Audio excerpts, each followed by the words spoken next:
Years ago, I had an experience where my my music producer's father died in my arms, and it was in Italy. Interesting, fathers and sons. It was in Italy, and it was kind of traumatic. I spent um, 20 minutes giving him mouth to mouth in a speeding car when he was already gone from the moment I started. So it was crazy. It was kind of traumatic and weird. And I never went when I went back to Italy. That was what was there for me, was this trauma.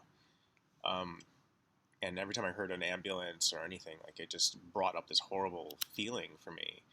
Um, and I realized that it was tied to music. So for years, I didn't make music. I didn't make anything of that sort. And every time I went to Italy, that was there for me. And so Italy was a hard place for me to go back to, even though I love it there and I had good success there. I really just had a hard time going back. And what I would like, well, I did my music. I did my music eventually. 10 years later, performed it live, which you can see, that Rogue Romeo, online. And what I realized in that moment is that I didn't know that thing had been sitting with me for so many years. And in that moment of performing my music and getting back to it and re-establishing some other experience, connecting it to music, um, was that I resolved that entire period of suffering, which I didn't even know was there and running me and ruling my connection with music. So it's my hope that us going back to China with my dad will provide him some sort of new experience of China in the same way that I had a new experience of music.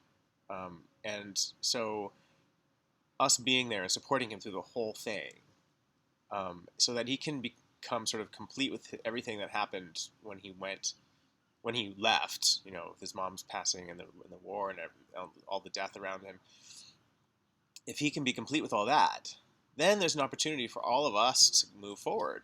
Like, once that's out of the way, then we can start making some new stuff.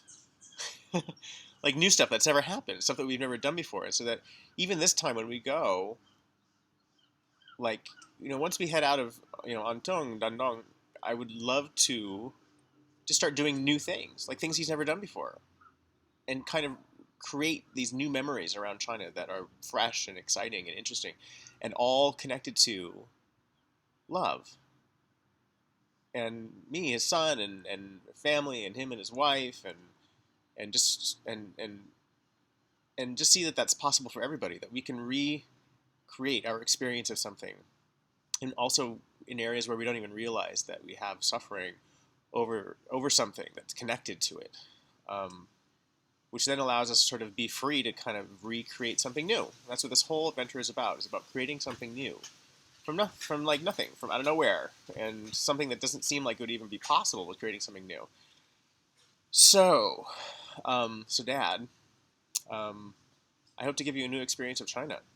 It's not just about me having China and having this, yay, you and me in China, woo, and that's awesome. But I want to give you a new China, one that's different than the one that you've been living with for 70 years. And not in a way that's like, oh yeah, forget that, but in a way like you can see it differently and newly, and enjoy your life forward, and let go of that, let go of what happened there, and let go of that. So I love you, Dad. But